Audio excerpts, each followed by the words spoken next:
Amen.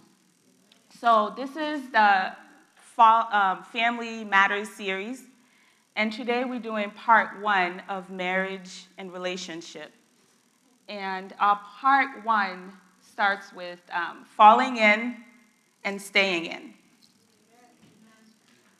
When we think about marriage, one of the things that pops up is the wedding day. I think for brides especially, what we think is the dress, the shoes, the makeup, the bridesmaids, is how the day itself is going to be spectacular. And I think it's important. It's important to mark such a special moment in your life. And we thank God for our couple, Lopes, that are standing in the back, sitting in the back, for allowing us to use a portion of their wedding video just to demonstrate that. So one of the things we think about marriage, we think about the ceremony itself and the falling in love portion of marriage. And that's all great and dandy. However, what keeps us together is the staying in part. Falling in love is easy. Falling in love doesn't require much. According to Andy Stanley, I love his quote, it says, falling in love requires a pulse. Staying in love requires a plan. Falling in love is easy. If the person's appealing to the eye, if, they have all the qualities that we're looking for, then falling in love is pretty much easy. But it's the staying in that we're going to talk about. First off, as believers, we take our love cues from Jesus. And if you followed my personal ministry, I am in love with Jesus. And I know you are. But I really think there's something special about the fact that Jesus came and walked the earth. I think there's something meaningful about it. I think he came for a purpose so that he can demonstrate how we can live in a way that is pleasing to the Father. And so we take our love cues from God, from Jesus itself. In John 13:34, he says, a new command, and you've heard me read that passage before, a new command I give you, that you love one another as I have loved you, that you also love one another. That's Jesus' perspective. Jesus' love is both submissive and sacrificial. It takes both in order to stay in this love deal. He requires us to give ourselves under the other person and also to sacrifice ourselves for them. Love equals submission. Say it with me. Love equals submission. Love equals submission. I remember years and years ago, I had such a big problem about submission. It was like I could not stand the word submission. Because it felt, to me anyway, it felt as though I needed to bow down to this man. And I really had a big problem with that. I'm like, I am very independent. I can take care of myself. I don't need to bow down before no man. But it took a while to understand what submission means. And we're going to spend our time in Philippians. So if you can open your Bible, your iPhone, your iPad, any miter of I-ness that you may have, just open that. And I'm not talking about droids. Good luck with that. So we're going to open up in Philippians 2. And then we're going to rest there. We're going to start on verse 3. It says, do nothing out of selfish ambition or vain conceit. In doing nothing, he means absolutely nothing. Out of selfish ambition or vain conceit. I had to rest there and was saying to myself, what does selfish ambition and vain conceit mean? when you have selfish ambition, the biggest thing about that is that it's competitive. It's the spirit of competition. What do I mean by that? There's always a back and forth as to what I think is right.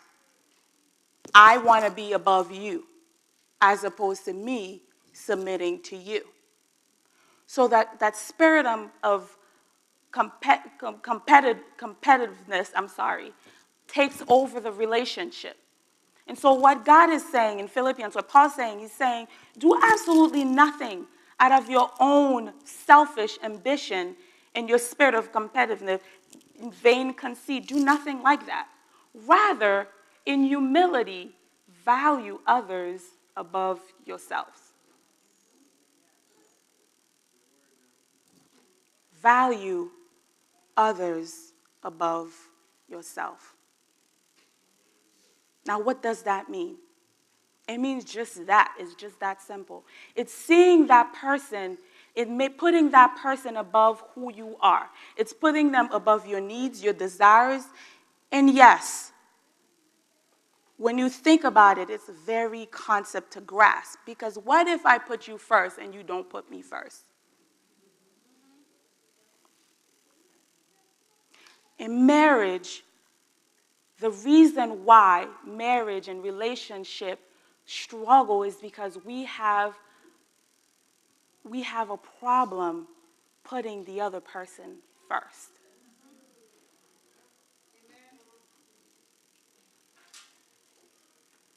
You mean to tell me I need to focus on that person and put whatever they want above what I want? Yes.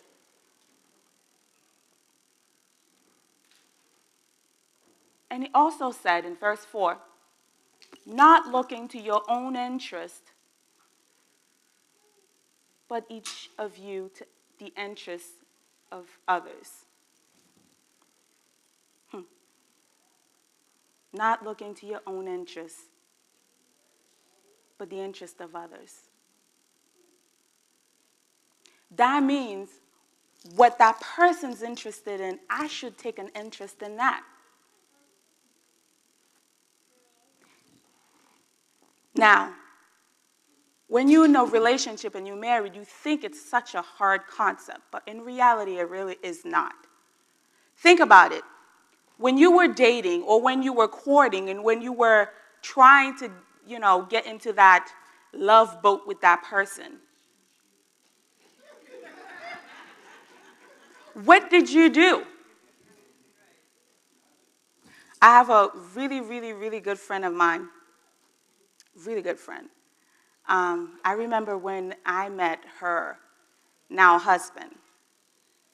I was living in Mattapan, and I was engaged to Pastor Manny, and I get a phone call, and she's like, I'm downstairs, come open the door.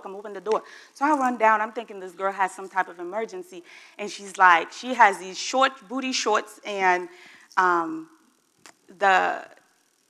exercise sports bra, there you go, sports bra on, and I'm like, what are you wearing? She's like, I'm going to the gym. Now, my friend, I've never known her to even like the word exercising, but she was going to the gym.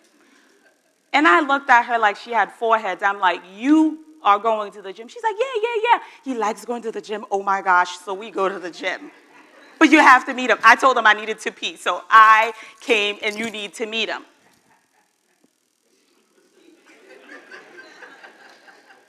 She was going to the gym.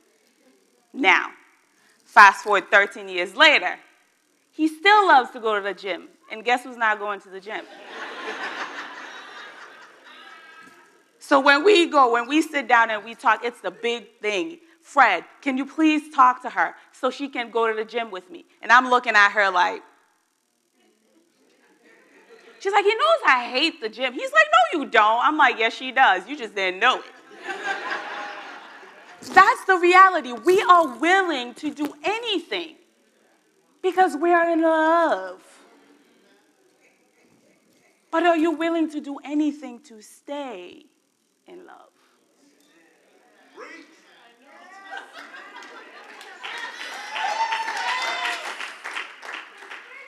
that same spirit that you had, it's nothing foreign. Trust and believe it's nothing foreign.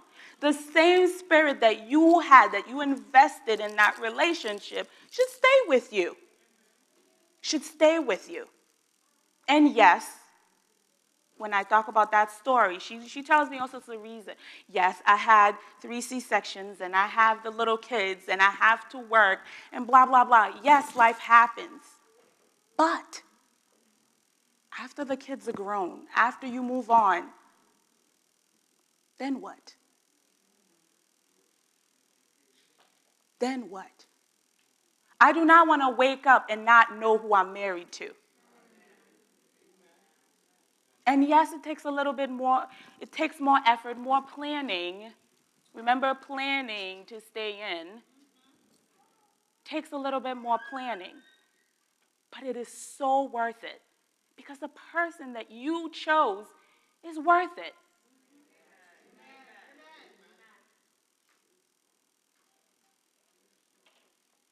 It says value that person above yourself. Value them way more than yourself. Putting their needs above yours.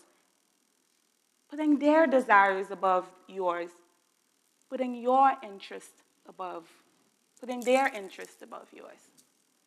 Staying in. Planning to stay in.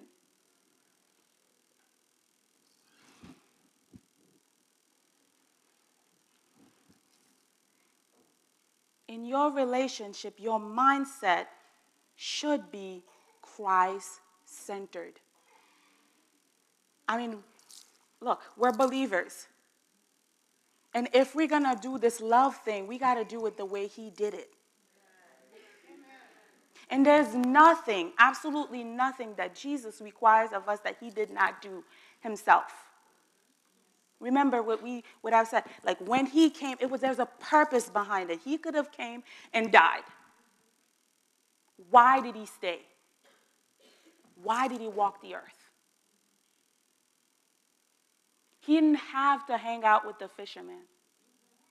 But he did it for what? Relationship. And so relationship building requires you to humble yourself and put that person above you. You can't build relationship without submission. Can't happen. And same goes, yes, you may say, I'm sitting here and I'm not married, I'm not in a relationship, why am I here? Any relationship that has value requires the exact same steps. Anything that is worth holding on to requires a plan. Say it with me. Anything that's worth holding on to requires a plan. Anything that's worth holding on to requires a plan. So we take our love cues from Jesus. In verse 6 it says, verse 5, we go back to verse 5. In your relationships with one another, have the same mindset as Christ, says Paul, who being in very nature God, did not consider equality with God something to be used to his own advantage. So Christ being God did not think himself, well, I'm God, I should rule. And it makes me think about what my mindset was way, way back, and thank the Lord for Jesus and his blood. But it makes me think about that mindset concerning submission. It was so hard for me because I could not get away from myself. Get it? I can't get away with my own thoughts, my own understanding, my own feelings, and me. Why should I submit to him? And that's why I was single then. But it is so important to realize that in order for you to have a relationship, you can't consider yourselves too big for the other person. Even if that person gets paid way less than you do not have a career, doesn't matter. Mutual submission. He did not consider equality with God something to be used to his own advantage. Rather, he made himself nothing. Rather, he made himself nothing.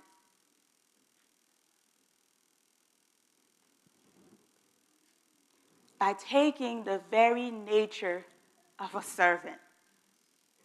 Wow.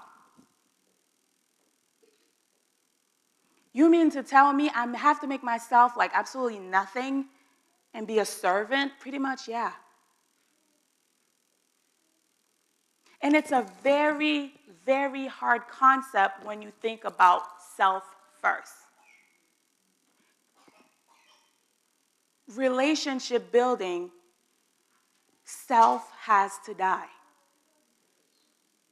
In order to grow in a relationship, it cannot be solely focused on your own needs and your own desires. Yes, you have needs and desires. But this is when you trust God that as you follow his plan, his map to staying in that relationship and building relationship, that he will do the same work that he's doing in you, he will do in your partner. Mutual submission. So he considered himself a servant.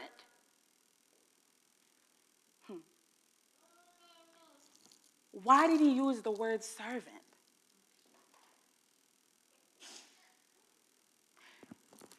I think in meaningful relationship, what we do is serve. We cater to that person's needs. We cater to their desires. We cater to their interests. We serve. And when Jesus came, that's what he did. He catered to our needs.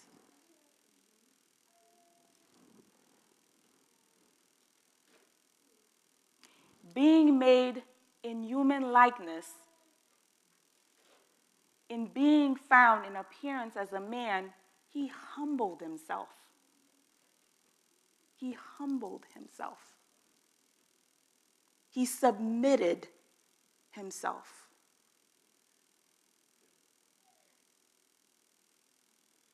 He submitted himself.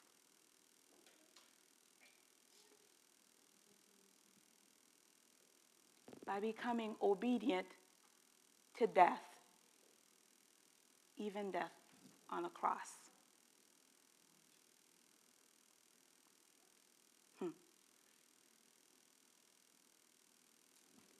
In order to build meaningful relationship, self has to die.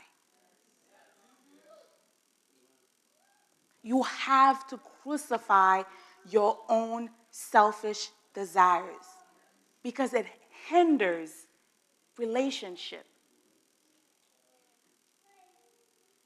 It stays in the way of growth. It stays in the way of building. It stays in the way of meaningful relationship. Now, if Christ came, walked the earth, and said, I was bigger than you, because he was. I was better than you, because he was. I can't mingle with you, because I'm so much better than you. Then what would happen? I mean, really, what would happen? No relationship. Absolutely no relationship. Zero.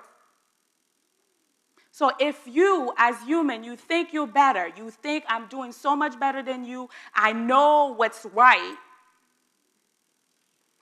and you probably do. So you will stay in your righteous mindset, and you will not have relationship. You can choose to be right all the time. You can choose to be always above, but you can't have it both ways. You can't say, well, I'm right. And if you sit down with me and you tell me all the reasons why you're right, I probably would agree with you. But you would stay in your right mindset and you would not have a great marriage. You will not have a great relationship. It cannot happen.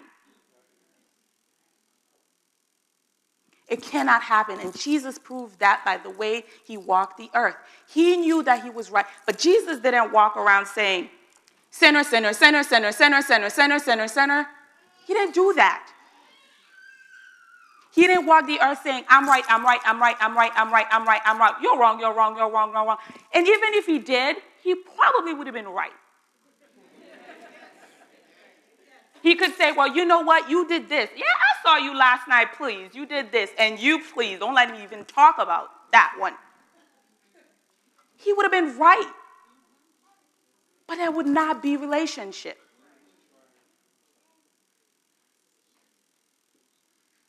There can't be relationship if you're always right and if you stand in your own righteousness. Sorry, I'm getting away from this light. It's blazing. Whew. But you cannot have relationship if you always right. I love to be right. Yes. I love to be right. But sometimes, you know what you used to do? You need to learn to do? Come on, practice with me. We have to learn to quiet. We can't let God speak because we're so busy talking.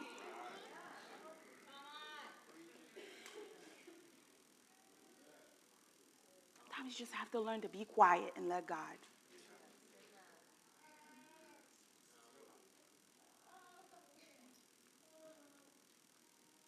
So relationship building requires submission. It requires humility because that's what Jesus taught us. He taught us that it's important that we die of who we are first.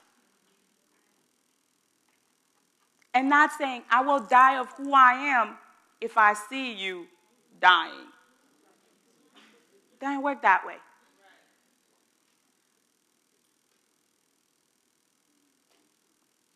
And you may say, well, Lady Fred, you don't know what I'm going through, and you don't know what my relationship is like. I probably don't.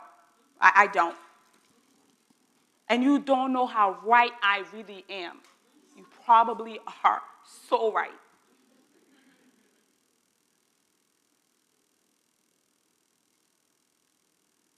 But think about why you're in that relationship. Did the reason why you married that person change because you're right and they're wrong?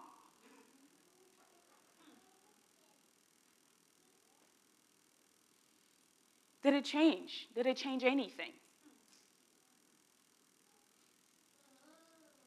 And you can say, well, Lady Fred, you don't know what I'm putting up with this brother. I may not know what you're putting up with, but I know what I'm putting up with.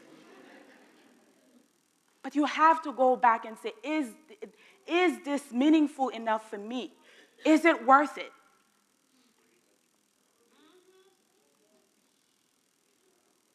Is it worth the sacrifice?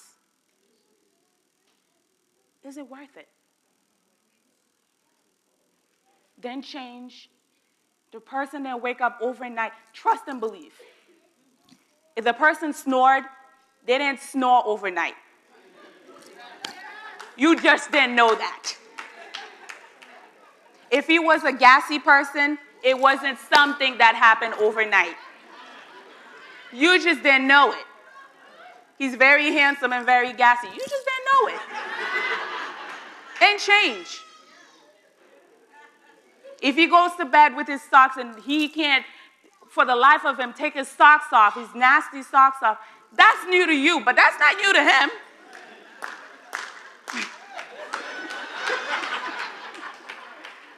It's new to you. And sometimes you just have to pick your battle. Are the socks nasty? I'm sure they are. Grab some clean pairs of socks and leave them because he's going to go to sleep with them. It's not worth it. It's not worth killing your relationship over.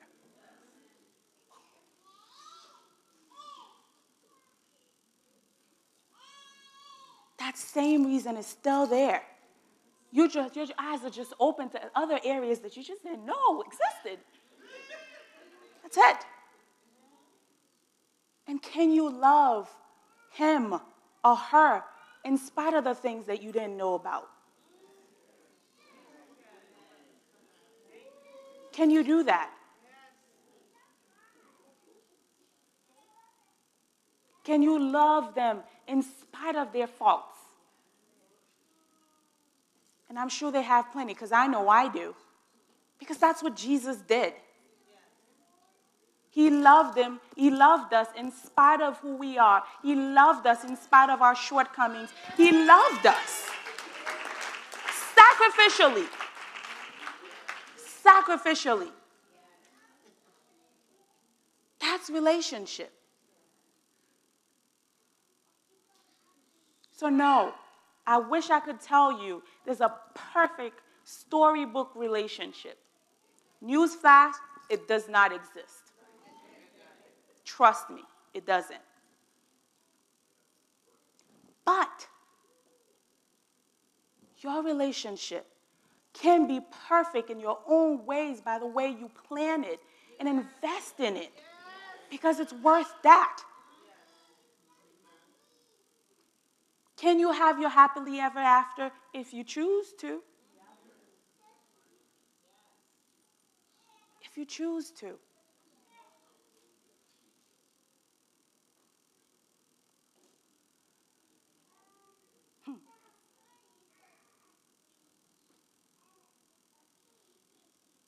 Looking back, when I prayed, I didn't pray for Pastor Manny. I prayed for characteristics in Pastor Manny, and it just happened to be Pastor Manny. And sometimes I'm like, boy, prayer does work. If I had known, there's so much more I would have prayed for.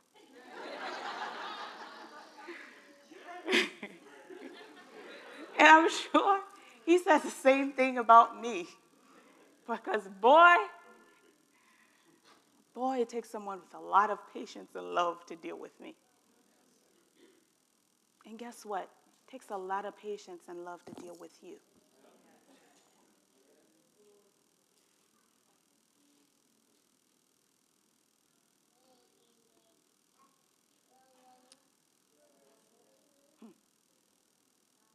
Next week, we'll do part 2 of so much more. So it's so much juicier than this, but Pastor Manny and I are going to do part 2 of this lovely Falling In and Staying In series. But I just really want to encourage you to do something this week. Before part 2, I'm just giving you homework. Ready? Homework is for this week that you put your partner above you this week. Can you do that? And you take interest in what they're interested in. Okay? Can we get the lights, please? I think this is a great one.